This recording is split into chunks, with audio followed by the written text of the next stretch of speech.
ಆಸ್ತಿದಾರರಿಗೆ ಶೀಘ್ರವೇ ಸರ್ಕಾರದಿಂದ good news. ಇನ್ನು ಮುಂದೆ ರಾಜ್ಯಾದ್ಯಂತ ಬಿ ಖಾತೆ ಆಸ್ತಿಗೆ ಎ ಖಾತಾ. ಆಸ್ತಿದಾರರಿಗೆ ಸರ್ಕಾರದಿಂದ ಗುಡ್ ನ್ಯೂಸ್. ಇನ್ನು ಮುಂದೆ ರಾಜ್ಯಾದ್ಯಂತ ಬಿ ಖಾತೆ ಆಸ್ತಿಗೆ ಎ ಖಾತಾ ಸೇರ್ಪಡೆ ಆಗುತ್ತೆ. ಈಗಾಗಲೇ ಬೆಂಗಳೂರು ವ್ಯಾಪ್ತಿಯಲ್ಲಿ ಯೋಜನೆಯನ್ನ ಜಾರಿ ಮಾಡಲಾಗಿದೆ. ನಗರಸಭೆ, ಪುರಸಭೆ, ಪಟ್ಟಣ ಪಂಚಾಯಿತಿಗೂ ಇದೀಗ ವಿಸ್ತರಣೆಯಾಗುತ್ತೆ. ಎ ಖಾತಾದಿಂದ ಸರ್ಕಾರಕ್ಕೆ 15,000 ಕೋಟಿ ನಿರೀಕ್ಷೆ ಇರುವಂತದ್ದು. ಬಿ ಖಾತೆ ಆಸ್ತಿಗಳ ಸುಧಾರಣಾ ಶುಲ್ಕದಿಂದ ಆದಾಯ 30 ಲಕ್ಷಕ್ಕೂ ಹೆಚ್ಚು ಅನಧಿಕೃತ ನಿವೇಶನ ಕಟ್ಟಡ, 22 ಲಕ್ಷಕ್ಕೂ ಹೆಚ್ಚು ಕಟ್ಟಡ, 8 ಲಕ್ಷ ಖಾಲಿ ನಿವೇಶನ. ಬಿ ಖಾತೆ ಆಸ್ತಿಗಳಿಗೆ ಎ ಖಾತೆಯ ಸಕ್ರಮ ಮುದ್ರೆ. ಇದೀಗ ಜನರಿಗೆ ಇದೊಂದು ರೀತಿಯಾಗಿ ಗುಡ್ ನ್ಯೂಸ್. ಆಸ್ತಿದಾರರು ಶೀಘ್ರವೇ ಸರ್ಕಾರದಿಂದ ಗುಡ್ ನ್ಯೂಸ್ ಅನ್ನ ಕೇಳ್ತಾರೆ. ಯಾರ್ಯಾರ್ದು ಬಿ ಖಾತಾ ಇರುತ್ತೆ, ಇದೀಗ ಎ ಖಾತಾ ಸೇರ್ಪಡೆ ಆಗುವಂತದ್ದು. ಇನ್ನು ಒಂದು ರೀತಿಯಾಗಿ ಈ ವಿಚಾರಕ್ಕೆ ಸಂಬಂಧಪಟ್ಟಂತೆ ಈಗಾಗಲೇ ಹಲವಾರು ರೀತಿಯಾಗಿ ಅಂದ್ರೆ ಎ ಖಾತಾ ಬಿ ಖಾತಾ ವಿಚಾರಕ್ಕೆ ಸಂಬಂಧಪಟ್ಟಂತೆ ಈಗಾಗಲೇ ನಗರದಲ್ಲಿ, ಬೆಂಗಳೂರಿನಲ್ಲಿ ಈಗಾಗಲೇ ಇದು ಜಾರಿ ಇದೆ. ಆದರೆ ಪಟ್ಟಣ ಪಂಚಾಯಿತಿ, ತಾಲೂಕ್ ಪಂಚಾಯಿತಿಗಳಲ್ಲೂ ಕೂಡ ಇದೀಗ ವಿಸ್ತರಣೆ ಆಗುತ್ತೆ. ಇನ್ನು ಈಗಾಗಲೇ ಬೆಂಗಳೂರು ವ್ಯಾಪ್ತಿಯಲ್ಲಿ ಯೋಜನೆ ಜಾರಿ ಇರುವಂತದ್ದು. ಇನ್ನು ನಗರಸಭೆ, ಪುರಸಭೆ, ಪಟ್ಟಣ ಪಂಚಾಯಿತಿಗೂ ಕೂಡ ಈ ವಿಚಾರ ವಿಸ್ತರಣೆ ಆಗುತ್ತೆ. ಎ ಖಾತಾದಿಂದ ಸರ್ಕಾರಕ್ಕೆ 15,000 ಕೋಟಿ ನಿರೀಕ್ಷೆ ಇರುವಂತದ್ದು. ಇನ್ನು ಬಿ ಖಾತೆ ಆಸ್ತಿಗಳ ಸುಧಾರಣಾ ಶುಲ್ಕದಿಂದ ಕೂಡ ಆದಾಯವನ್ನ ಅಲ್ಲಿ ಪಡೆಯುವಂತ ಒಂದು ನಿರೀಕ್ಷೆ ಇದೆ.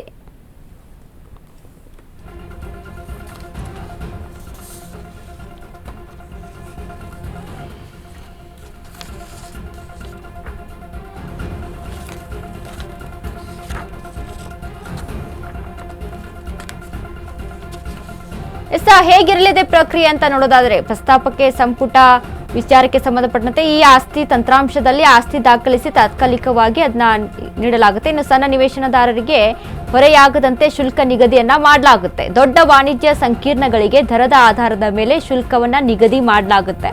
ಇನ್ನು ಆನ್ಲೈನ್ ಮೂಲಕವೇ ದಾಖಲೆ ಸಲ್ಲಿಸುವಂತೆ ಸೂಚನೆಯನ್ನ ಸಹ ಇಲ್ಲಿ ನೀಡಲಾಗುತ್ತೆ. ಇನ್ನು ದಂಡ ಪಾವತಿಸಿ ಎ ಖಾತೆ ಪಡೆಯುವ ವ್ಯವಸ್ಥೆಗೆ ಸರ್ಕಾರ ಒತ್ತನ್ನ ನೀಡಿರುವಂತದ್ದು. ಪ್ರಸ್ತಾಪಕ್ಕೆ ಸಂಪುಟದ ಅನುಮೋದನೆ ಬಳಿಕ ಮಾರ್ಗಸೂಚಿಯನ್ನ ಹೊರಡಿಸಲಾಗುತ್ತೆ.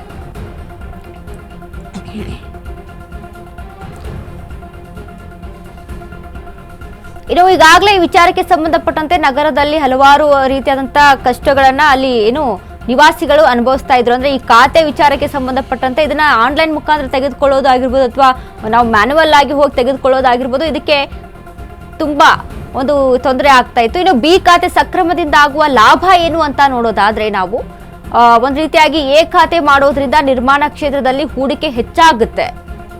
ಇನ್ನು ಅಕ್ರಮ ಬಡಾವಣೆ ಎನಿಸಿಕೊಂಡ ಕಡೆಗಳಲ್ಲಿ ಸರ್ಕಾರಿ ಸೌಲಭ್ಯಗಳು ಕೂಡ ಅಲ್ಲಿ ಒದಗಿಸಿಕೊಡಲಾಗುತ್ತೆ. ನೀರು, ಒಳಚರಂಡಿ, ರಸ್ತೆ ನೀಡಲು ಸರ್ಕಾರಕ್ಕೆ ಕಾನೂನಾತ್ಮಕವಾಗಿ ದಾರಿ ಒಂದು ಸಿಕ್ಕಂತಾಗುತ್ತೆ. ಆಸ್ತಿಯು ಕೂಡ ಪೂರ್ಣ ಪ್ರಮಾಣದ ಮಾರುಕಟ್ಟೆಯ ಮೌಲ್ಯವನ್ನ ಪಡೆದುಕೊಳ್ಳುತ್ತೆ. ಹೀಗಾಗಿ ನಿವೇಶನದಾರರಿಗೆ ಬ್ಯಾಂಕ್ಗಳಿಂದ ಅಧಿಕೃತವಾಗಿಯೇ ಸಾಲವನ್ನ ಲಭಿಸಬಹುದು. ಅಂದ್ರೆ ಇಷ್ಟೆಲ್ಲ ಅನುಕೂಲಗಳು.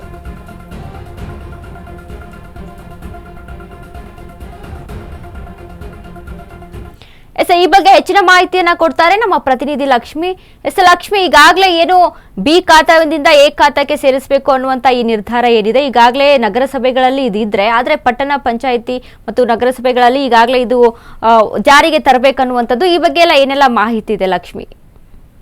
ಸೋನಿತಾ, ಈಗಾಗಲೇನು ಈ ಖಾತೆ ವಿಚಾರವಾಗಿ, ಬಿ ಖಾತೆ ವಿಚಾರವಾಗಿ ಸಾಕಷ್ಟು ದಿನಗಳಿಂದ ಜನರಲ್ಲೂ ಸಹ ಗೊಂದಲ ಇತ್ತು.